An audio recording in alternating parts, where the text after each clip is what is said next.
Hello అండి. అందరికీ good morning. అందరూ ఎలా ఉన్నారు? నేనైతే చాలా బాగున్నానండి. మీరందరూ కూడా బాగుండాలి అని మనస్ఫూర్తిగా అయితే కోరుకుంటున్నాను.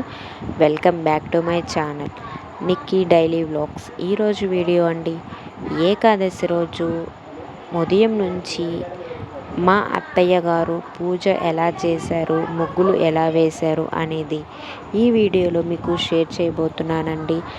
మా అత్తయ్య గారు 3:30కే నిద్ర లేచారు. ఉదయం 3:30కి నిద్ర లేచి ఇల్లు అంతా శుభ్రం చేసి ఇలా అందంగా ముగ్గు పెట్టారు. ఇలా ముగ్గులు రంగులు పెట్టిన తర్వాత అత్తయ్య గారు తలస్నానం చేసి పూలు అన్నీ కూడా శుభ్రంగా కోసేశారు. ఇలా కోసిన తర్వాత పూలను శుభ్రంగా కడిగి పూజ గదిలో పెట్టారు. పెట్టిన తర్వాత మామిడి ఆకులను ఇలా అందంగా అలంకరించారు. ఇక్కడ చూశారు కదా, ఈ 3 దిష్టికి సంబంధించినవి. అదేవిధంగా పాలపిండి ముద్దలు, అంటే తొలి ఏకాదశి నాడు పాలపిండ ముద్దలు మనం అమ్మవారికి నైవేద్యంగా పెడితే చాలా మంచిది అని ముందు రోజే ఇలా బియ్యం కడిగి తడిబట్ట మీద ఆరబెట్టి ఆరిన తర్వాత మెత్తటి పౌడర్లా చేసుకొని పాలపిండిలు తయారు చేస్తారు. ఇలా పాలపిండి ముద్దను తయారు చేసిన తర్వాత నైవేద్యంగా పెడతారు. చాలా డిఫరెంట్గా ఉంటుందండి ఈ వీడియో మీకు. మా అత్తయ్య గారు ముందు రోజే ఇలా ఒక పంచె తీసుకొని స్టోర్ బియ్యాన్ని కడిగి ఇలా ఆరపోసి మెత్తటి పౌడర్లా చేసి స్టోర్ అనేది చేశారండి. ముందు రోజే పూజకి కావలసిన సామాన్స్ అన్నీ కూడా దేవుడి గదిలోనే పెట్టి ఉంచారు. ఇలా ఆరపోసిన తర్వాత వెంటనే అన్నం అనేది వండేసింది. వండిన తర్వాత కర్రీ కూడా అన్నీ చేసేసిందండి. ముందు రోజే ఇల్లంతా శుభ్రం అనేది పెట్టుకుంది. అంటే బట్టలు ఉతకడం, ఇల్లు తడిబట్ట పెట్టడం, నాన్ వెజ్ లేకుండా చూసుకోవడం, అదేవిధంగా ఇలా బియ్యం నానబెట్టడం, పొంగలికి సిద్ధం చేసుకోవడం, పులిహోర చేయడానికి నిమ్మకాయలు అన్నీ A to Z అనేది ముందే మా అత్తయ్య గారు సిద్ధం చేసి పెట్టారు. ఆ పనులు అన్నీ చేయగానే ఇంట్లో మధ్యాహ్నానికి బెండకాయ కర్రీ అనేది చేశారు. అంటే ఇది నిన్నటి రోజుది అండి. ఈ రోజుది కూడా ఈ వ్లాగ్లోనే ఉంది. మా అత్తయ్య గారు ప్రతిరోజు కూడా ఉదయం సద్దన్నమే తింటారండి.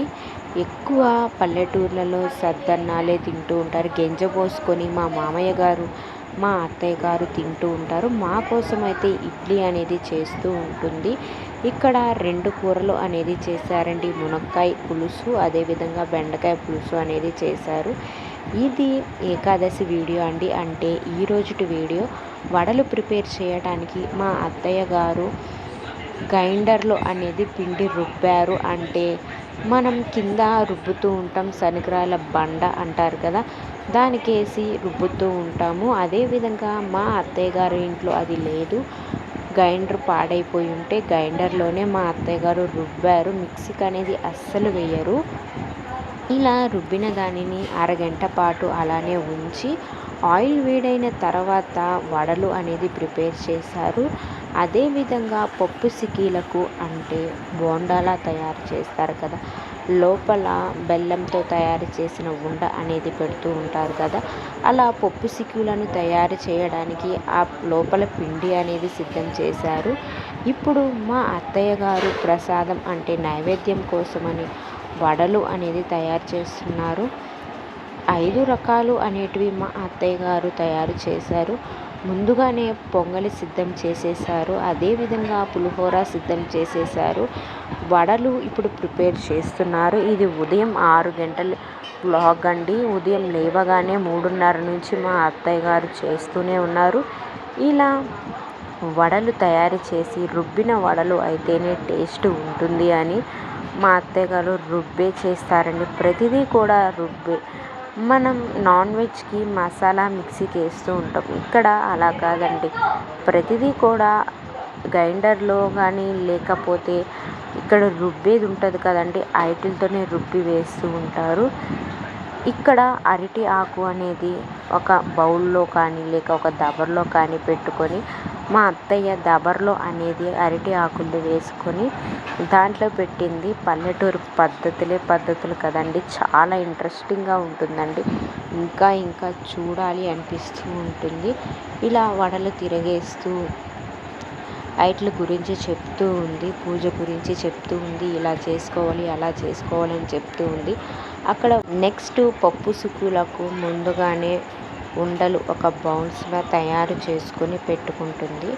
అంటే ఫాస్ట్గా అనేది అయిపోతూ ఉందండి. ఇలా ఫాస్ట్గా చేసుకుంటే దేవుడికి త్వరగా పెట్టుకోవచ్చు అన్న ఉద్దేశం.